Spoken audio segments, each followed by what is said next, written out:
to the Cardiac Arrhythmias and Obesity Research Lab. I'm Kedar Aras, Assistant Professor in the Department of Physiology and Biophysics and an adjunct faculty in the Department of Biomedical Engineering at University at Buffalo.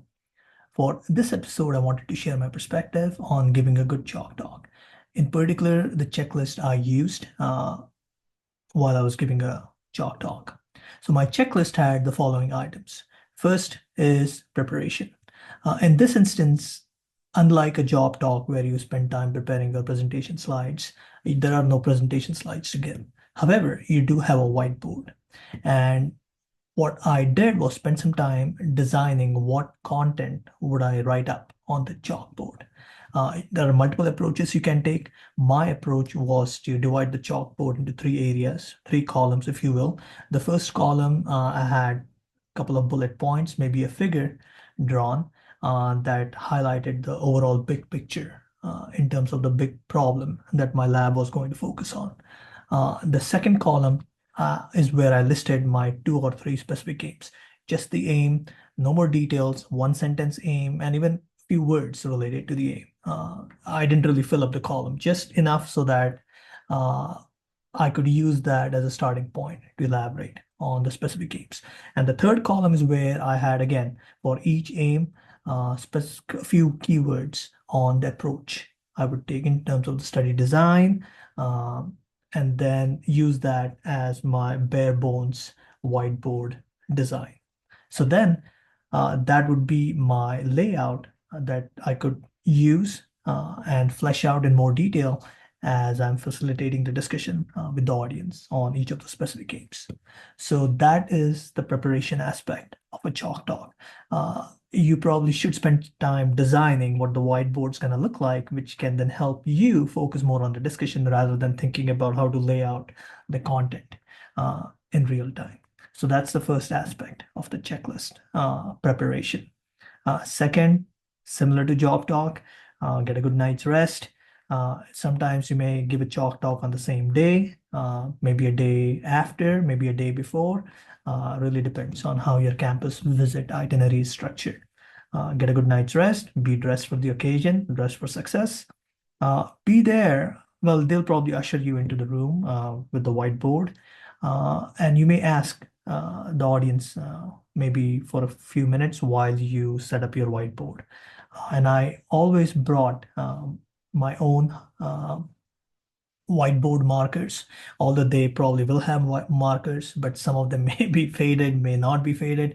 I didn't want to rely on that, so I always bought my own markers. And then I spent 5 minutes sketching out how the whiteboard would be with the 3 columns, the concepts, the aims, and the approach, and then use that as the basis for leading the discussion.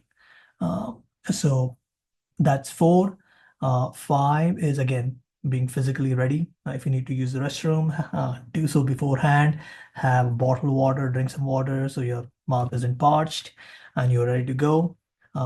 Mental readiness, again, passion, enthusiasm, and confidence. And here I'd like to reemphasize, please try not to come across as arrogant or defensive, because as you're trying to project your aims, present your aims and trying to get feedback, some of the questions might be a little tricky. But remember, they're trying to help you here. It's not a gotcha. They're not trying to trick you or anything like that. They're trying to help you. So if you come with that mindset, any feedback, especially constructive feedback, is only going to help your proposal get that much stronger. So come with the mindset of being confident in your research, but being open to more constructive feedback that can help make your proposal better. And if you're passionate and enthusiastic about your research, that'll get conveyed while you're leading that discussion. And then finally, enjoy. I mean, how cool is that? That they are flying you in, putting you up in a hotel, feeding you, and then giving you feedback on your proposal. I mean, what more can you ask for? So for me, I actually enjoyed job talks, but I looked forward to chalk talks because they were the most fun activities from my point of view. I enjoyed the brainstorming session with them, the back and forth, getting feedback, and it definitely helped strengthen some of the areas in my proposal that I wasn't aware of. So I think chalk talks are really fun activities, and if you see it my way, you'll enjoy it just as much as I did. So to recap, be prepared, have a design for the whiteboard already in mind with the big picture concept, the specific aims, if you will, and the approach for each specific aims. That's how I designed it. You can choose a different design if you want, if you like, but again, have a plan in mind as to how you're going to lead that discussion. Second, get a good night's rest. Be dressed for the occasion, be physically ready, mentally prepped. Approach it from uh, a set of place of enthusiasm, passion, and confidence, but also being open to feedback. And then just have fun, and you'll do great. So that covers up the chalk talk aspect of this journey. The next episode, I'll briefly cover teaching. If you get an opportunity to do a teaching seminar, what goes into that. I haven't had much experience. I've only given teaching seminars twice. So I'll just share what my perspective on that is. And then we'll go from there. Hope to see you then.